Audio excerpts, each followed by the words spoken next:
Biodiversity of course हमारा चल रहा है, उसी बायोडाइवर्सिटी को हम कंटिन्यू करते हैं। अभी तक देखिए हमने चैप्टर में क्या क्या पढ़ा है। पहले मैं टॉपिक्स रिकॉल कराती हूँ आपको। वी हैव स्टडीड कि बायोडाइवर्सिटी होती क्या है। हमने कहा कि भाई जितनी भी वेरिएशन है स्पीशीज में, वेराइटी में, कि स्पीशीज की अलग अलग वेराइटी में या अकॉर्डिंग टू एनवायरनमेंट जो भी वेरिएशन आ रही है उसको हम बायोडाइवर्सिटी कहते हैं। इस टर्म को एडवर्ड विल्सन ने दिया था। आप लोगों का आधा चैप्टर का टेस्ट हो चुका है, so you can recall at your own. So Edward Wilson has introduce this term और उसने बताया कि बहुत ज्यादा डाइवर्सिटी है हमारे IUCN की 2004 की लिस्ट के अकॉर्डिंगली। हमारी जो डाइवर्सिटी है वो 1.5 मिलियन डाइवर्सिटी है। जबकि एक साइंटिस्ट आया था रॉबर्ट मे, जिसका कहना था डाइवर्सिटी 1.5 मिलियन नहीं है। डाइवर्सिटी कितनी है? डाइवर्सिटी हमारी 7 to 8 मिलियंस है। वो सारी डाइवर्सिटी अभी एक हमारी डिस्कवर नहीं हुई है, अभी तक हमने देखा नहीं है। धीरज कहाँ देख रहे हो आप? मैं तो यहाँ पढ़ा रही हूँ, वहां क्या चल रहा है? फिर वहां क्या देख रहे हो इतनी देर से कंटिन्यू? सो देन हमने कहा अलग अलग टाइप की लेवल्स की डाइवर्सिटी है। जैसे वैरायटी अलग होती है तो हम उसको क्या कहते हैं? हम उसको कहते हैं जेनेटिक डाइवर्सिटी। स्पीशीज का अलग अलग का डिफरेंस होता है तो हम कहते हैं उसको स्पीशीज डाइवर्सिटी। एनवायरमेंट के हिसाब से अलग अलग डाइवर्सिटी पाई जाती है तो हम उसको क्या कहते हैं? हम कहते हैं इकोलॉजिकल डाइवर्सिटी। हमने पढ़ा कि भाई वर्टिब्रेट्स में ज्यादा कौन, इनवर्टिब्रेट्स में ज्यादा कौन, हम लोग ये सारी बातें बताते हैं। ठीक है, प्लांट्स में ज्यादा कौन, ये सारी बातें हम लोगों ने की। देन बच्चों हमने पढ़ा कि डाइवर्सिटी किस तरीके से एक्ट करती है, तो उसके लिए हमने पैटर्न ऑफ बायोडाइवर्सिटी पढ़ा, एक लैटिट्यूड एल्टीट्यूड ग्रेडियंट पढ़ा और एक स्पीशीज एरिया रिलेशन कहा। हमने कहा जैसे जैसे इक्वेटर से पोल की तरफ जाते हैं तो डाइवर्सिटी घटती जाती है, राइट? जैसे जैसे लैटिट्यूड बढ़ेगा डाइवर्सिटी घटेगी। सेम चीज हमने कही, जैसे जैसे अल्टीट्यूड बढ़ता है यानी हम जितना समुद्र से पहाड़ की तरफ जाते हैं उतनी ही डाइवर्सिटी हमारी कम हो जाती है। ये बात भी हमने पढ़ी। क्लियर है? देन हमने पढ़ा उसका रीजन कि भाई क्यों है इक्वेटर पे ज्यादा, तो हमने कहा बिकॉज सनलाइट की अवेलेबिलिटी ज्यादा है, बिकॉज जितने भी न्यूट्रिएंट्स है, जितने भी रिसोर्सेज हैं उसकी अवेलेबिलिटी ज्यादा है। फिर हमने कहा कंपटीशन वहां कम है क्योंकि रिसोर्सेज बहुत ज्यादा है। ठीक, और फेवरेबल एनवायरनमेंट रहता है थ्रू आउट द ईयर जिसकी वजह से कोई डिस्टर्बेंस नहीं होती। So we have studied that. उसके बाद बच्चों हमने कहा स्पीशीज एरिया रिलेशन, तो हमने कहा कि भाई अलेक्जेंडर वॉन हम्बोल्ट का कहना है कि एरिया बढ़ने के साथ स्पीशीज बढ़ती है पर एक लिमिट तक, उसके बाद कांस्टेंट हो जाती है। उसने उसका ग्राफ बना के भी इक्वेशन को दिया। क्लियर है? देन बच्चों हमने क्या पढ़ा? हमने कहा कि एक साइंटिस्ट आया डेविड टिलमैन, जिसने ये बताया कि जितनी ज्यादा डाइवर्सिटी होगी उतनी ज्यादा कोई भी जगह स्टेबल होगी, स्पीशीज उतनी ज्यादा स्टेबल होगी, और जितनी ज्यादा स्टेबल होगी ऑब्वियस सी बात है प्रोडक्टिविटी उतनी ज्यादा होगी, एंड ऑब्वियस सी बात है हमारा इकोसिस्टम उतना ही हेल्दी भी होगा, राइट?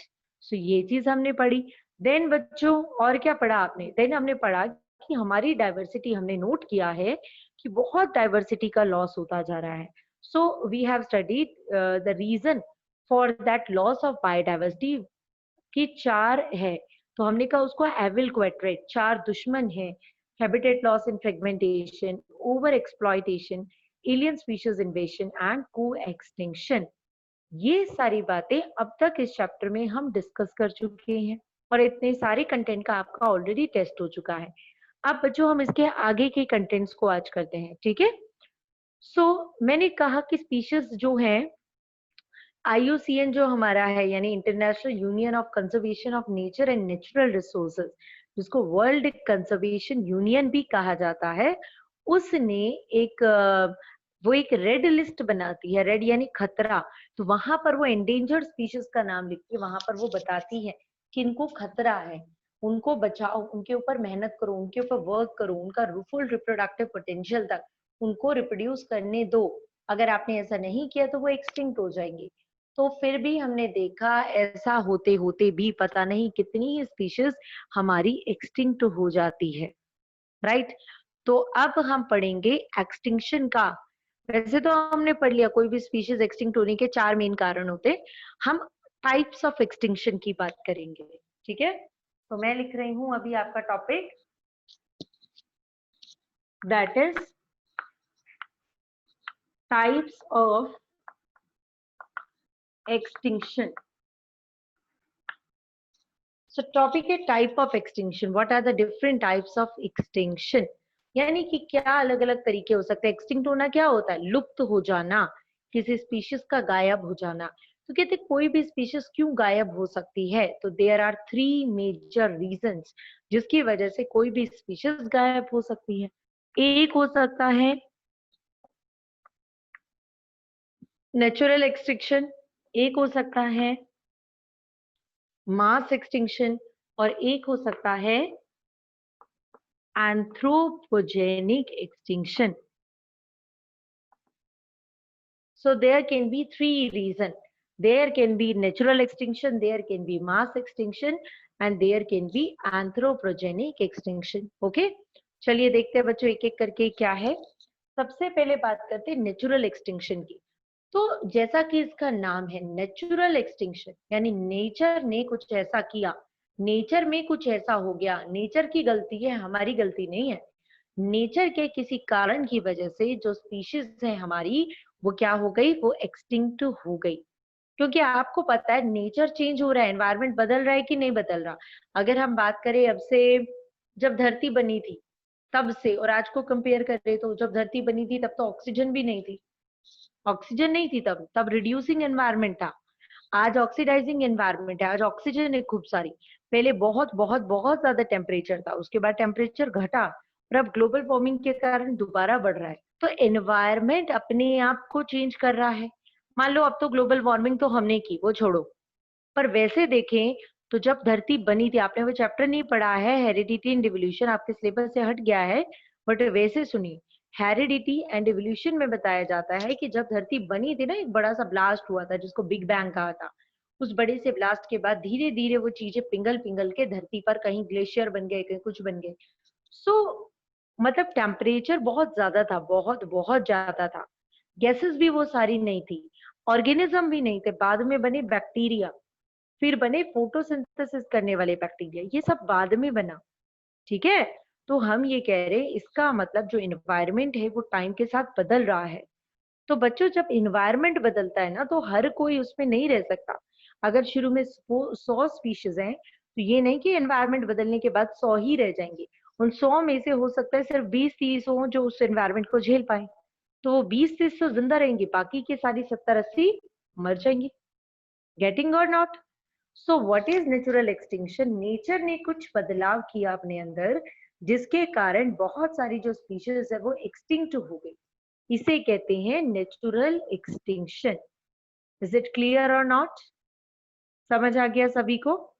और ये बच्चों बहुत ज्यादा डिस्टरबेंस हो रही है, आपका आना जाना आना जाना, इतनी ज्यादा भी नेटवर्क इश्यू नहीं है आई गेस। आप लोग बहुत ज्यादा बच्चे तो जान पूछ के करते हैं बहाने के लिए, तो चुपचाप तरीके से बैठ के पढ़ लो, क्योंकि अल्टीमेटली आना अब आपको स्कूल है ना, फिर हम आपसे क्वेश्चंस करेंगे, तब आपको जवाब भी देने होंगे, तो बेटर है सुन लीजिए, अपने आप को ढंग से तैयारी कर लीजिए। सो टाइप्स ऑफ एक्सटिंक्शन में सबसे पहला एक्सटिंक्शन हुआ नेचुरल एक्सटिंक्शन, यानी किसी स्पीशीज का लुप्त हो जाना due to a natural, nature के किसी काम की वजह से, नेचर के किसी कारण की वजह से स्पीशीज का एक्सटिंक्ट हो जाना is called natural extinction. Clear है? Then goes to the next one, that is mass extinction. बच्चों क्या होता है मास एक्सटिंक्शन? मास क्या होता है? मास मतलब होता है बहुत ज्यादा, है ना। मास मतलब बहुत सारे एक नंबर में एक साथ हो जाएं तो उसको मास एक्सटिंक्शन कहते हैं। धरती पर आज तक 5 मास एक्सटिंक्शन हुए हैं। धरती पर टोटल कितने मास एक्सटिंक्शन हो चुके हैं? टोटल 5 मास एक्सटिंक्शन आज तक हो चुके हैं धरती के ऊपर। जैसे आपको अलग अलग मास एक्सटिंक्शन मैंने लिख के दिया, निकिता मेरी सुन लोगे या वहां की सारी बातें अभी करोगे?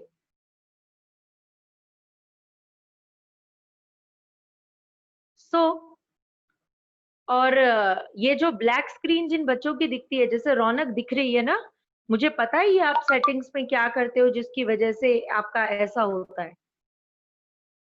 मुझे ये चीज बहुत अच्छे से क्लियर है कि आप वीडियो ऑन भी दिखाते हो और आप बिल्कुल ब्लैक स्क्रीन दिखाते हो, दिखते नहीं हो। वो कैसे से सेटिंग की जाती है, I know that thing very well. So don't you dare to do this. Raunak, आपकी वीडियो ऑन हो जानी चाहिए. डेली आप ये ब्लैक स्क्रीन करके बैठते हो.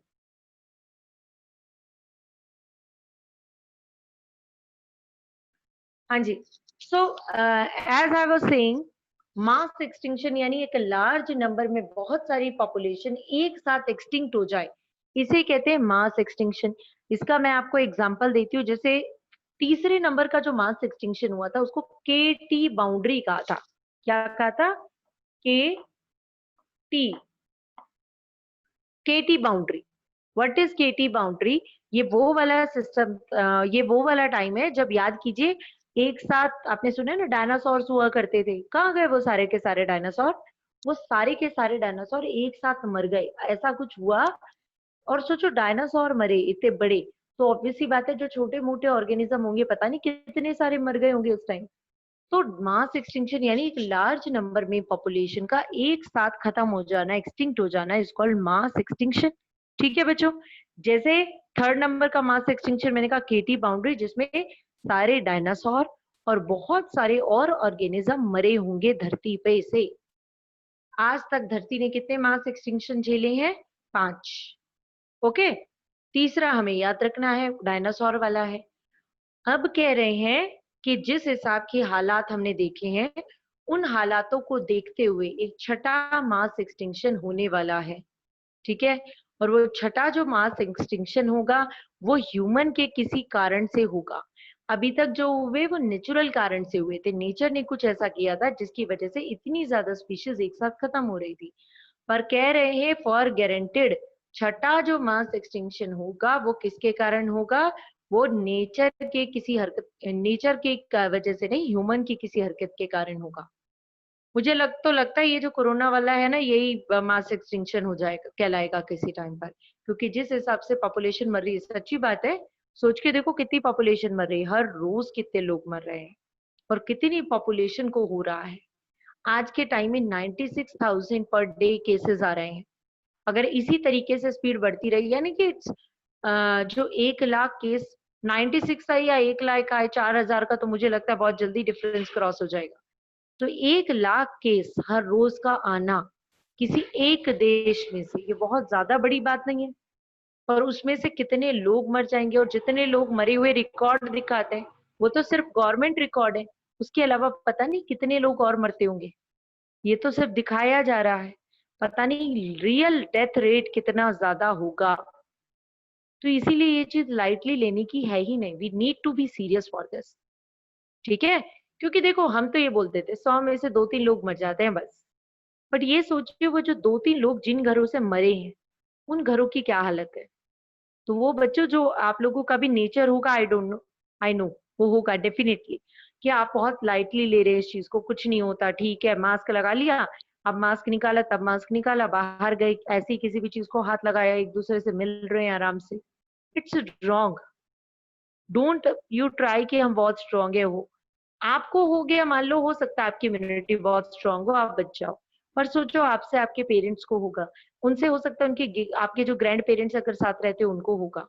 अगर घर का एक भी मेंबर गया तो हर कोई बहुत प्रीशियस है ना. तो इट्स वेरी इंपॉर्टेंट कि हम लोग सेफ्टी का बहुत ज्यादा ध्यान रखें. And I don't know, but आपकी बुक में ये जरूर लिखा है, the sixth mass extinction is expected to be anthropogenic. And I think it may be the corona time, है ना. चलिए नेक्स्ट पर बात करते हैं. एंथ्रोपोजेनिक क्या होता है मैम? अभी आ रही हूँ बच्चे थर्ड पे. Third is anthropogenic. Anthropogenic extinction का मतलब होता है ह्यूमन के किसी कारण से. एंथ्रोपोजेनिक वर्ड आपको बहुत बार मिलेगा इकोलॉजी के अंदर. याद रखो, एंथ्रोपोजेनिक मतलब होता है ह्यूमन का किया हुआ कोई कारण. तो कहते हैं डाइवर्सिटी बहुत ज्यादा मरती है नेचर के कारण, नेचर के चेंज के कारण बहुत ज्यादा मरती है. एक बड़े अमाउंट पर बहुत कुछ एक्सटिंक्शन हो जाता है. और नेक्स्ट है ह्यूमन, जो आए दिन जो हरकतें हमारी है, उन हरकतों को देखते हुए बहुत सारी स्पीशीज मर जाती है. जैसे पहले हंटिंग शौक माना जाता था. बड़े शौक से राजा महाराजा बड़े बड़े लोग सब हंटिंग करते थे, है ना. तो वो ह्यूमन थे, उन्होंने मार मार के एक तरीके से एक्सटिंक्ट कर दिया बहुत सारी स्पीशीज को. है कि नहीं? जंगल काट रहे हैं, घर छिन रहा है, ओवर एक्सप्लॉइट कर रहे हैं, सुंदर बनाने के चक्कर में जितनी भी ये जो घास फूस होती है सब काट डालते हैं हर जगह से। वो भी तो एक डाइवर्सिटी है, वो भी जरूरी है अपनी जगह पर। तो ये है ह्यूमन का रीजन। तो डाइवर्सिटी का लॉस इन तीनों में से किसी भी टाइप का हो सकता है। इज इट क्लियर और नॉट? सभी को क्लियर है? चलिए आप Yes, बच्चों, ma'am. Yes ma'am. आपका सेकेंड लास्ट टॉपिक, बस 2 टॉपिक्स और है इस चैप्टर के अंदर, छोटा सा ही चैप्टर है ये तो मैंने स्लो स्लो कराया आप लोगों को, तब इतने दिन लगे हैं। So let us see the next topic. हम कह रहे हैं डाइवर्सिटी ये है, डाइवर्सिटी वो है, फिर हम कह रहे हैं डाइवर्सिटी का लॉस हो रहा है। हमने पढ़ी ये स्पीशीज खत्म हो गई, इतनी खत्म हुई, उतनी खत्म हुई। फिर हम कह रहे हैं कि भाई खत्म हो रही है, ह्यूमन इसका रीजन है, ये रीजन है, वो रीजन है। क्या फर्क पड़ रहा है? अगर डाइवर्सिटी को हम क्यों बचाएं? Why, what is the reason behind the protection of diversity? हाँ भाई ऋषभ, कहाँ ध्यान है? ऊपर क्या चल रहा है? ऊपर पंखा ही चल रहा होगा, कहाँ ध्यान है?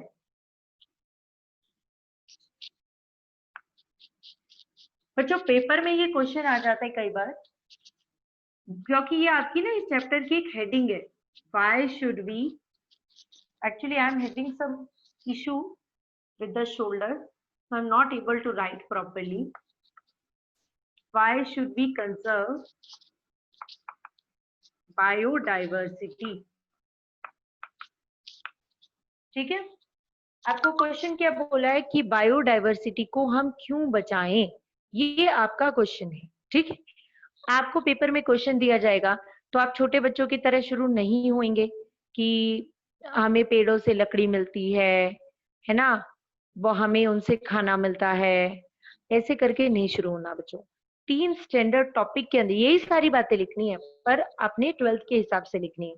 So you have to make 3 standard headings जो आपकी बुक में भी गिवन है। कौन कौन सी? एक है नैरोली यूटिलिरियन, एक है ब्रॉडली यूटिलिरियन, और एक है इथिकल इश्यूज। कहते हैं डाइवर्सिटी हम क्यों बचाएं? हम कहेंगे डाइवर्सिटी हम इन 3 में से किसी कारण की वजह से बचाएं, या तो नैरोली यूटिलिरियन, या ब्रॉडली यूटिलिरियन, या इथिकल। बड़ा आसान है, कुछ भी नहीं है इनमें। नैरोली, इसमें ना आपको नैरो माइंडेड हो जाना है। नैरो माइंडेड लोग किसको कहते हैं? नैरो माइंडेड की हिंदी क्या होती है? मैम जिनकी सोच छोटी होती है, छोटी सोच, है ना, संकीर्ण बुद्धि की। जो अपने बारे में सोच रहे हैं, है ना, सेल्फिश हैं, अपना अपना फायदा सी देख रहे हैं, पर्सन। सोच रखते हैं, है ना। तो अभी थोड़ी देर के लिए वही होना है। क्या होते हैं? देखो, नैरोली यूटिलिरियन कहते हैं हम डाइवर्सिटी को इसलिए बचाएंगे क्योंकि डाइवर्सिटी से हमें पर्सनली ह्यूमन को बहुत फायदा है। कौन कौन से फायदे हैं ह्यूमन को? अब इसके आपके सब पॉइंट्स बनेंगे। जैसे हम कहेंगे भाई हमें इससे फूड मिलता है, पहला पॉइंट। ठीक है, दूसरा पॉइंट, हमें इससे फैट्स एंड ऑयल्स मिलते हैं। फैट और ऑयल वगैरह जो मिल रहा है वो हमें इससे मिल रहा है, डाइवर्सिटी से मिल रहा है। तीसरा हम कह देंगे, मान लीजिए हमें फायरवुड मिल रही है, लकड़ी मिल रही है जलाने के लिए। डाइवर्सिटी सोचते टाइम सिर्फ पेड़ों को नहीं सोचना, एनिमल्स भी सोचना है। हमें फायरवुड मिलती है। चौथा हम कहें हमें फाइबर मिलते हैं। ये बताओ, जो वूल मिलता है वो डाइवर्सिटी के कारण मिल रहा है, शीप वगैरह से, है कि नहीं? जो सिल्क मिल रहा है वो सिल्क के कीड़े से मिल रहा है, that is because of diversity. तो हम कहेंगे हमें फाइबर्स मिल रहे हैं। ठीक है, फिर हम कहेंगे हमें टिम्बर मिल रहा है, यानी हम फर्नीचर वगैरह बना पा रहे हैं। ठीक है, फिर हम कहेंगे हमें ना इंडस्ट्रीज लगाते हैं हम, तो इंडस्ट्री के लिए जितने भी हमें प्रोडक्ट्स चाहिए होते हैं वो सब हमें यहाँ से मिल रहे हैं। हमें अपने लिए दवाइयाँ मिल रही हैं यहाँ से, प्लांट से। बड़े फायदे हैं हमें तो। यस और नो? तो दिस इज नैरोली यूटिलिरियन। नैरोली यूटिलिरियन क्या है? आपको अपना पर्सनल बेनिफिट देखना है। आपने कहना है खाना मिल रहा है, आपने कहना है फैट और ऑयल मिल रहा है, आपने कहना है फाइबर मिल रहा है, वुड मिल रही है, टिम्बर मिल रहा है, ठीक है, मेडिसिन मिल रही हैं, और इंडस्ट्री के प्रोडक्ट्स मिल रहे हैं। This is narrowly utilitarian. इस पॉइंट के अंदर ये सब आएंगे। क्लियर है? देन नेक्स्ट पॉइंट पर बात करते हैं। Next is broadly utilitarian. Dheeraj आप फिर से वहीं कंटिन्यू लगे हुए हो, क्या चल रहा है? टीवी देख रहा है क्या बैठ के? नो मैम, फिर क्या हो रहा है वहां पे? कुछ नहीं हो रहा। नहीं। अब मुझे ये बताओ, मैं पढ़ा रही हूँ तुम्हें और मैं ऐसे पढ़ाऊँ, ऐसे होता है वैसे होता है वैसे होता है, है ना? बोलो। अब तू ऐसे ही कर रहा है, मैं यहाँ काम तू और परिवार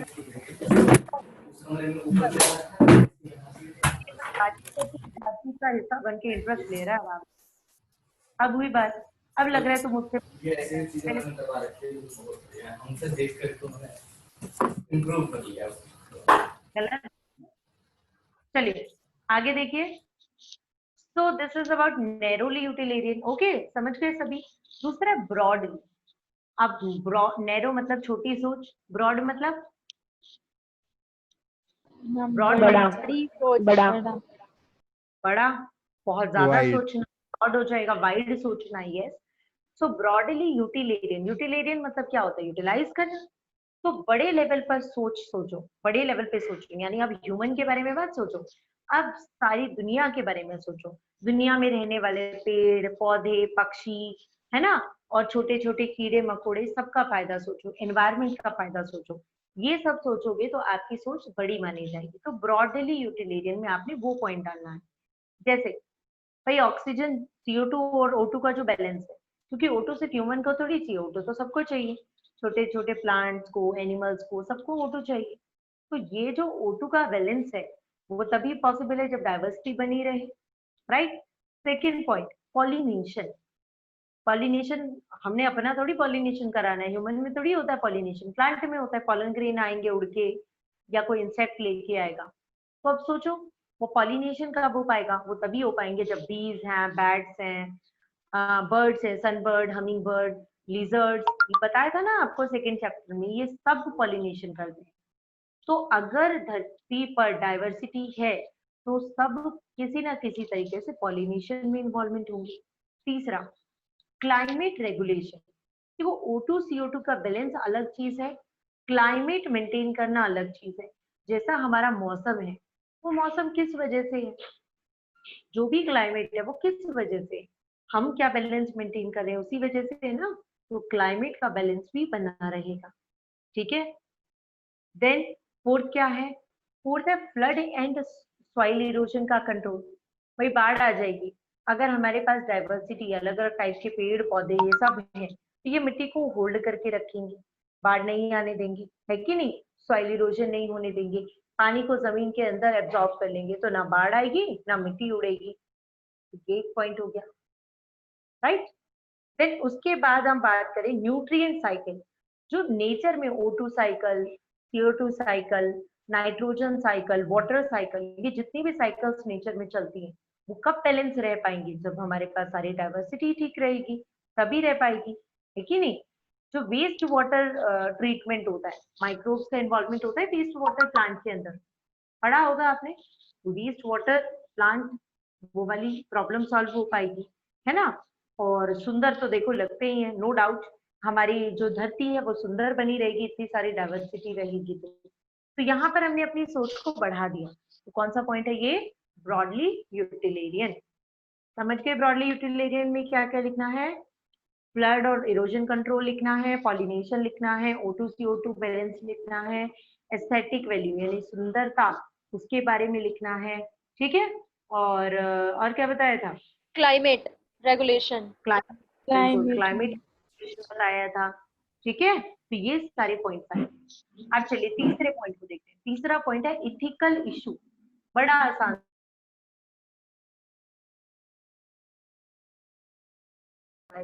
यही तो इशू, तो मैं क्यों लिखूं? यहाँ इशू नहीं है ना, यहाँ तो हम अच्छी बातें कर रहे हैं ना यूटिलिटियन यूज करने की।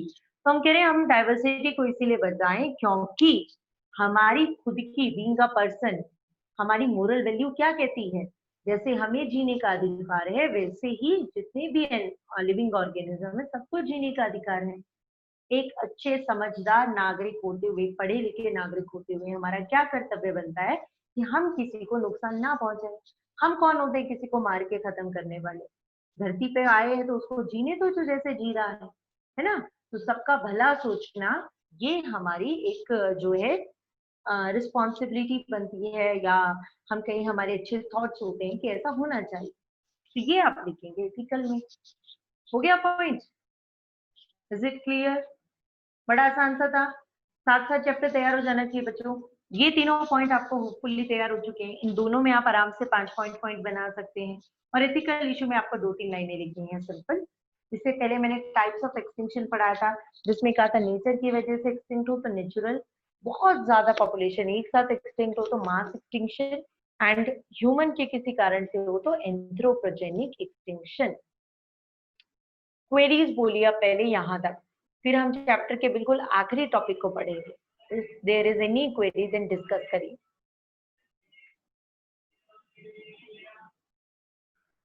किसी भी बच्चे को कोई भी क्वेरी? नो?